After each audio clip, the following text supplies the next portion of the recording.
भक्ति करना सबसे बड़ा परम धर्म है। भगवान क्या है बोले? अधोक्षज है, इंद्रियातीत है, वो समयातीत है, गुणातीत है, स्थानातीत है। भगवान को कोई बांध नहीं सकता, समयातीत है।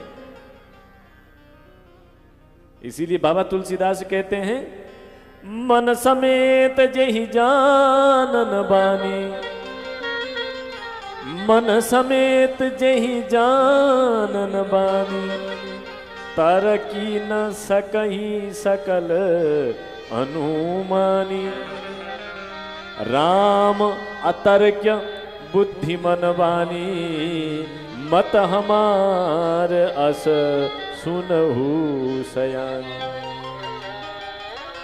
ईश्वर इंद्रियातीत है। इन बाहर की चर्म की आंखों से ईश्वर को देखा जा सकता नहीं है। इन चमड़े के कानों से भी उसको सुना जा सकता नहीं है। इस चमड़े से हाथ से भी उसको छुआ जा सकता नहीं है। इसीलिए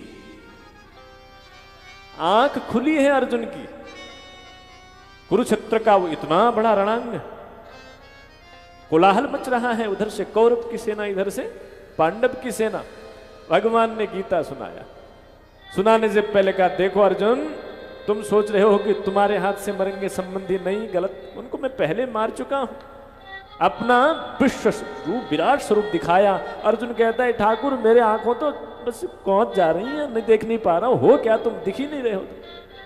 मतलब चर्म चक्षुओं से ईश्वर का दर्शन हो सकता नहीं है।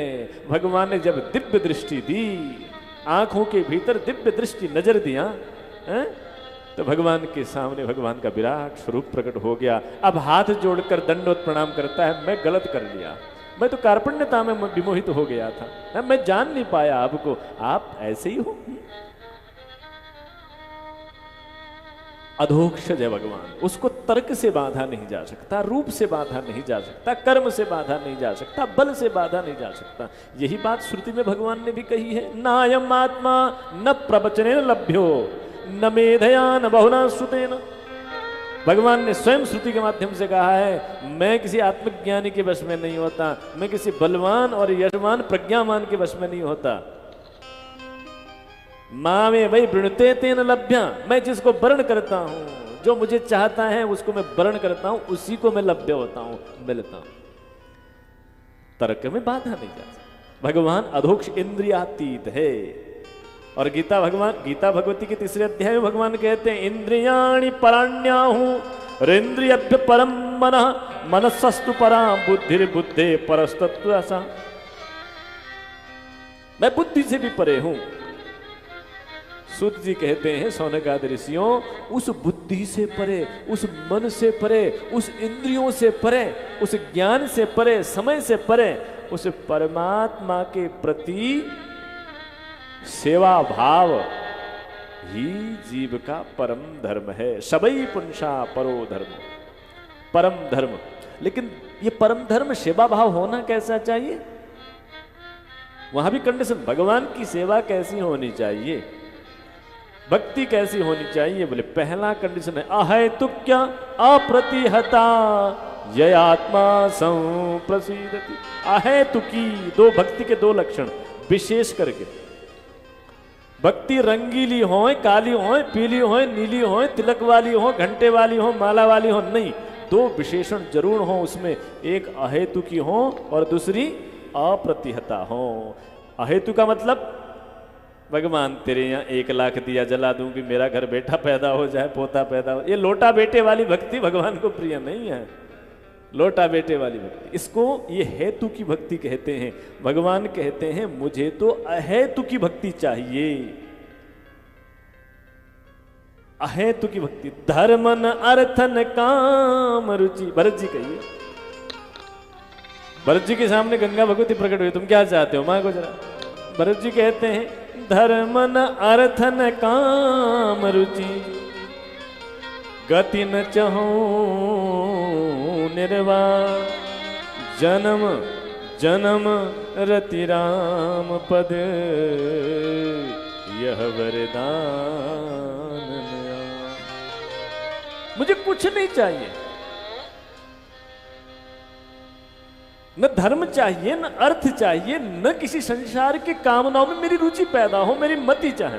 नहीं मैं मुक्ति चाहता हूं, तो मैं क्या चाहता हूं? बोले मैं तुम्हें चाहूं, बस मेरे चित्त में तुम्हें चाहने की चाह पैदा हो जाए।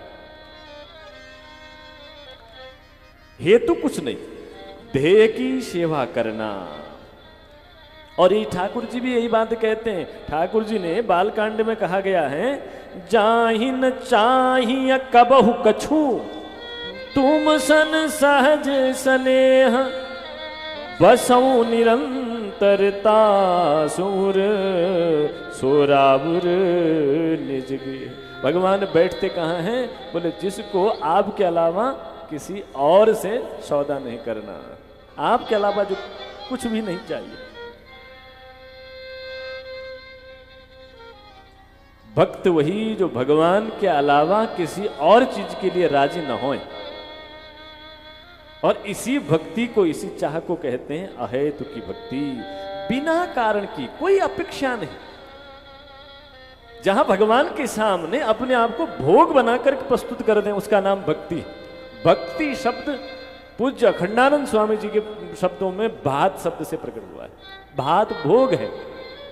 भात क्या है? भोग है। जीव जब अपने को भात जैसा बनाकर भोक्ता हरि के सामने अपने आप को प्रस्तुत करते हैं, तो समझना उसके जीवन भक्ति में है, वो भक्त कहलाया जाए। भात में विशेषता होती है, उसके जीवन की पहली परत जो कठोरता होती खत्म हो जाती है। अभिमान शून्य, निराभिमान। चावल के बाहर का होता है ना, बड़ा कठोर होता है, कांटे भी होते हैं, चुभता भी है। पहले भक्त बनने से पहले सबको चुभता है, खटकता है, कड़कता है, अकड़ता है, अभिमान बड़ा कूट कूट के। लेकिन जब भात बनने की क्रिया में जाता है तो पहले अनेक ठोकर खाता है, अनेक तिरस्कार खाता है, अनेक चोट सहता है। हो सकता है चोट चोट में आधा शरीर टूट जाए, कनिका भी रह जाता है। इतनी चोट, उलाहना नहीं, उपापोह नहीं, प्रक्रिया में सम्मिलित है। जब कठोरता त्यागी, अभिमान त्यागा, कांटे त्याग दिए, चुभन त्याग दी, फिर भीतर का सफेद सफेद चावल, बोले अभी भात बना? बोले नहीं। उसके बाद उसको एक पतीले पर जल में उच्च आंच पर, उच्च तापमान पर उसको उबाला जाता है। फिर भी वह चावल को बड़ी गर्मी लगती है तो कुछ न कुछ व्यक्त करने का प्रयास करता है, बुलबुल करके अपना कष्ट दिखा रहा है, फिर भी भात नहीं बना। बोले जब उसने बुलबुल करना भी छोड़ दिया, बस जिसने भात बनाया समझ गया भात पक गया, उसको नीचे उतार देता है। अब वो भात बन करके भोक्ता के सामने प्रस्तुत हो जाता है। यही भक्त में भी है। जब जीव अपने अहंकार, अभिमान, सुविधाओं को छोड़कर, दूसरों की प्रतिकूलता भाव को छोड़कर जब साधना पथ पर अग्रसर होता है, उसके जीवन में अनेक प्रकार की चोट, अनेक प्रकार के कष्ट, अनेक प्रकार के प्रतिकूल विषय वस्तु और घटना निर्मित हो जाती है, परंतु वहां भी उसके चित्त से आह नहीं निकलती। भगवत पथ पथिक के इतना सरल सहज बन जाता है कि भीतर की चावल की कठोरता खत्म हो जाती है। नम्रता, नमी, भाई चावल भात बनने की क्रिया में नमी को एक्सेप्ट करता है ना, नमी को सोच करके स्वयं मुलायम बन जाता है, और तब भोक्ता बनकर, भात बनकर के भोक्ता के सम्मुख जब जीव भी इतने सहज स्वभाव में आ जाता है, ठाकुर अलावा कोई दूसरा नजर भी नहीं आता, अपेक्षा भी नहीं थी, अभिलाषा भी नहीं रहती, तो इस सरलता के भाव से ठाकुर जी रीझ जाते हैं। ऐसे रीझ जाते हैं, ऐसे रीझ जाते हैं कि दुर्योधन के 56 भोगों को त्याग करके साग विदुर घर खायो। यूं कहिए कि वेद मंत्रों की ऋचाओं से नाभ्या आशित अंतरिक्ष को करते करते भी पंडितों की थाली ज्यों की त्यों रह जाती है। वहां तो कई दिन के झूठे बेर जो भिलनी विदुरानी इकट्ठा कर रही है, सूख भी गए हों शायद मीठे मीठे, एक झोली में पोटली में बांध रखी हैं, लेकिन जब रागम मिलते हैं इतनी सरलता, इतनी सहजता, वो झूठे बेर, सूख गए बेर ठाकुर जी चखते हैं, खाते हैं, और खाने के बाद कहते हैं इतना मधुरतम आनंद तो मेरी मैया के 56 भोग की थाली में नहीं आता। तो भगवान को सहजता और सरलता प्रिय है, और सहजता और सरलता ही भगवन मार्ग में भक्त की सिद्धि है। सिद्धि क्या है? बोले सहज और सरल हो जाना, और इसी को हम कहते हैं अहेतु की भक्ति। भक्ति में जब तक दो विशेषता नहीं जुड़ जाती है, तब तक भक्त भगवान के मार्ग पर नहीं पहुंच पाता। पहली है अहेतु की भक्ति, दूसरी है अप्रतिहता भक्ति। हेतु की भक्ति जब हम करते हैं तब हेतु हमारा शुद्ध हो जाता है, फिर हमारी भक्ति भी खत्म हो जाती है। हमने किसी कारण के लिए भक्ति करी, 1 लाख दिए जला दिए, लेकिन कारण जब सिद्ध हो गया तो दिए भी बुझ जाते हैं। फिर भगवान से कहते हैं तुम अपने घर पर रहो और हम अपने घर पर रहें, हम अपनी रूह खराब करने वाले।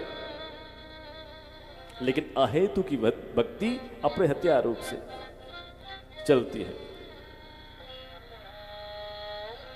दुनिया में व्यवहार कारण से किया जाता है, लेकिन भगवान से जो भक्ति की जाती है वो किसी कारण से की जाती नहीं।